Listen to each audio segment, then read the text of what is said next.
still needs time to flesh out. Yeah. Yep.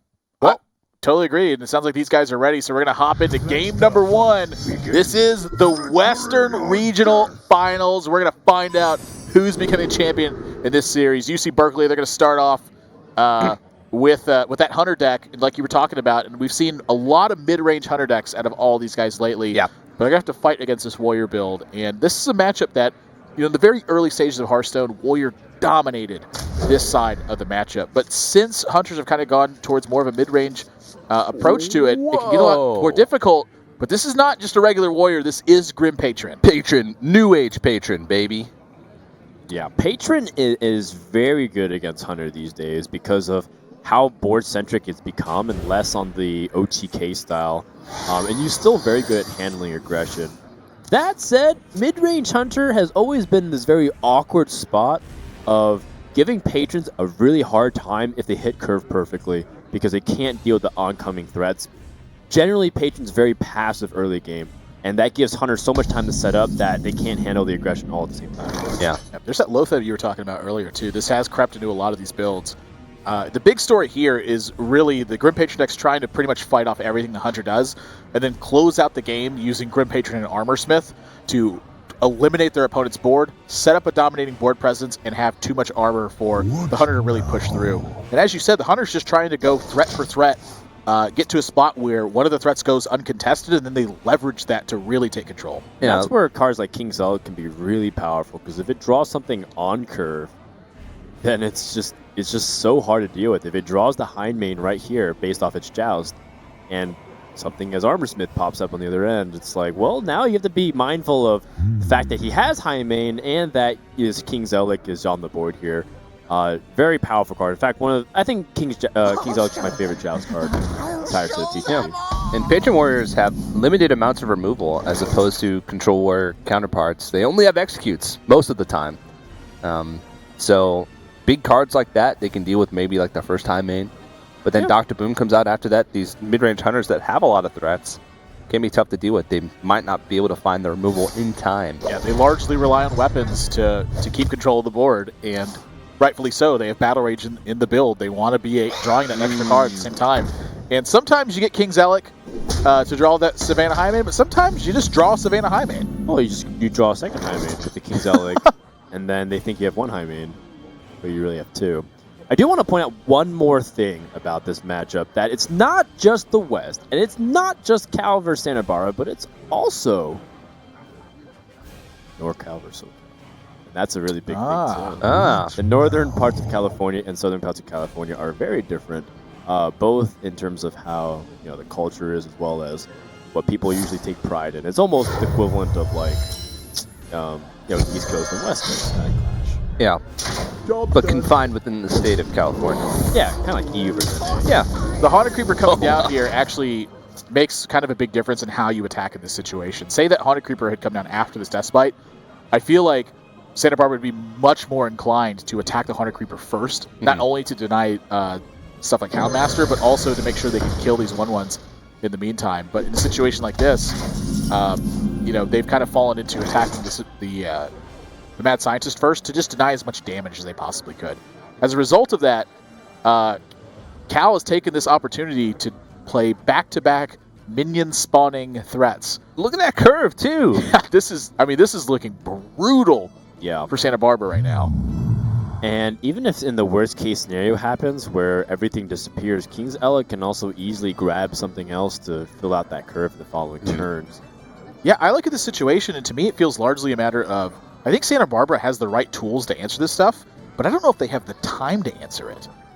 Right, and that's kind of the exact point that we were talking about at the very beginning of the game, where generally Patron Warrior doesn't fear the mid-range Hunter unless the mid-range Hunter can curve very well, and you see things like Warrior not drawing Fire War Axe and has the hero power turn. Or Armor Smith, or being able to hit something specific with the Cruel Taskmaster. Yeah, to Cruel Taskmaster would have only made the board worse. Yeah. In this spot right now, Santa Barbara really, their card to draw right now is Inner Rage. If they draw Inner Rage, they're looking like they have a fantastic shot at winning.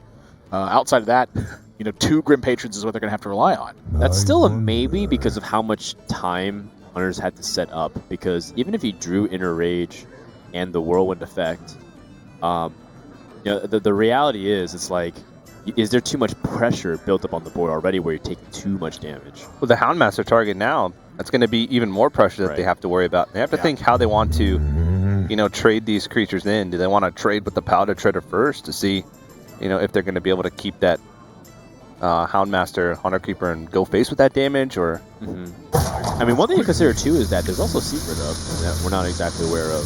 It could be Bear Trap, it could be Freezing Trap, and that keeps the Pilot Shredder in place, meaning that removing it becomes even harder. So sure, you can play Grim Patient in a range combo, but you're taking so much damage on the following turn. Does it even matter if you even have that? Yeah. So I mean, now without it though, I mean, what's the realistic option here? I mean, how do you fight the board presence off with just the 2 Grim Patrons? I mean, maybe you just hope they trade? No, you can't really expect that. If you Belcher, that if they have any way to get past whether Owl or Kill Command, then you're back at square one. I don't know. Do you attack? Yeah. Do you attack the Creeper and then Battle Rage so you can try to get Execute and Stabilize? I don't think it's a winning play, really. It's not a winning play at all. So it's like, what do you do? I wonder. They're going to attack first, and it's not a Snake Trap, which I'm certainly believing they wanted it to be. Right. Judging by their play last time, it felt like Freezing Trap all the way through. Yeah, I agree with you too. I mean, if you're going to push the damage that, pretty much without any, just kind of throw caution to the wind. You're like, oh, have your Pilot Shredder. What do we care? Yeah. But the Mad Scientist Death Rattle already took care of this minion. Yeah. Yeah, tough spot here for Santa Barbara. And now, for my next trick. Well, actually, maybe they decide otherwise. King Zellic is a pretty good board flood. But plus Kill Savannah Command. Highmane is, it's still pretty good. If you play Savannah Highmane, you do forego the attack this turn. Yeah. I mean, that's something to note. I mean, is it worth it just to King Zellic? And then Kill Command? Yeah, because do you still check the Shredder again? With the deal Freezing 4 Trap. points of damage. Yeah. You add a 3/2 to the board. True. I just want the What did we say? I just want the day that Web Spinner wins Joust. That's what I want to see. That's literally actually that's not impossible. Well, Wisp. Wisp. Yeah. Or the Murloc. No. Well, I mean, no cards in deck. Yeah, no cards in the deck is the most realistic option. Guys. Are you sure? Guys.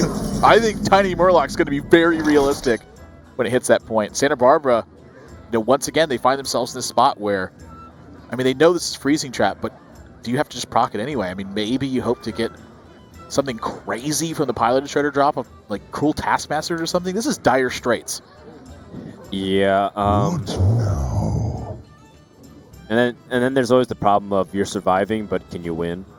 Yeah. And I don't think the answer is yes to either of those things. I would love to see some kind of way to answer the threats here.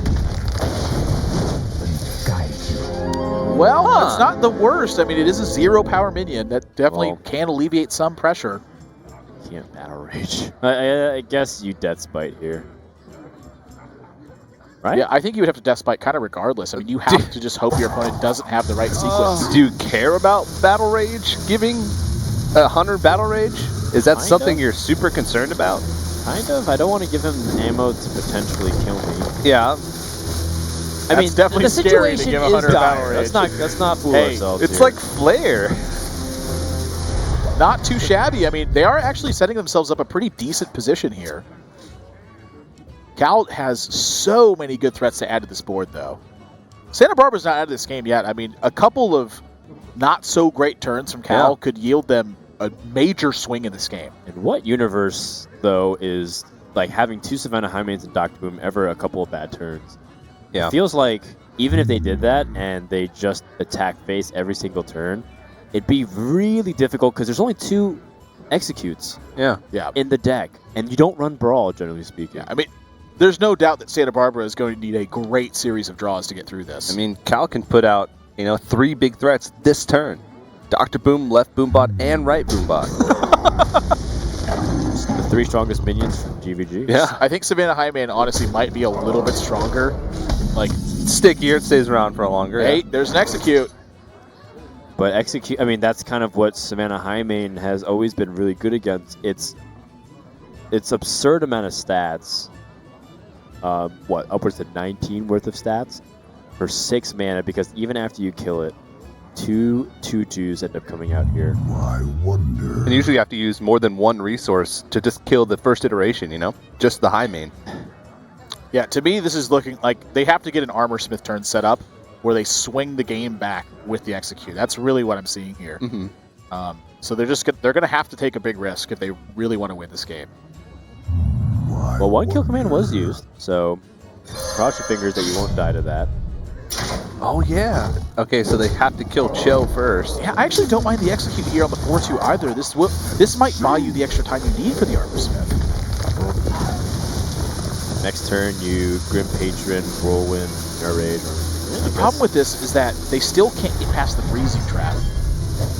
So they're going to need to draw another execute to really get out of this situation. But even that's not going to be enough. It's just 2 Savannah High Mains. This is brutal. Yeah. I'll show them. Makes it extra brutal is that, like, they played the high main that was drawn naturally and not through the King's Elec, so that one was a surprise. 2 Armor Smiths. But they can't play both with the Patron. You can only play 1. And, I mean, they can go for a play where they play double Armor Smith and like an Acolyte of Pain. They go for the Patron. There's Unleash the Hounds. And Cal's... It's a lose-lose, yeah. basically. You can... Even if they gain the maximum amount of armor that they can gain, if they play Acolyte, double Armor Smith, they're still dead. Because they'll use all their mana, they'll gain 8 total armor. I found the situation. But there will still be 16 damage left on the Acolyte board. double Armor Smith. The Whirlwind draws you... I'm sorry, the Deathbite draws you a Whirlwind. You use Whirlwind. The Shredder drops a taunt. It takes out the Mad Scientist. You get 16 armor from that, and you have a taunt away. Nice. Great spot. Where else does this go? Yeah. I suppose you're right. Test for the secret? Oh, no, Sudoku. Okay, well, I was like, I thought that's where that was going. Yeah. I was like, Interage the Savannah High Main, eh? Yeah, I mean, he technically doesn't know if that's a bear trap. He's never got... actually, he attacked base once? No, Yeah. he's 30 health. He never got a chance to test if it was bear trap, so I was like wondering maybe on the off chance he'd...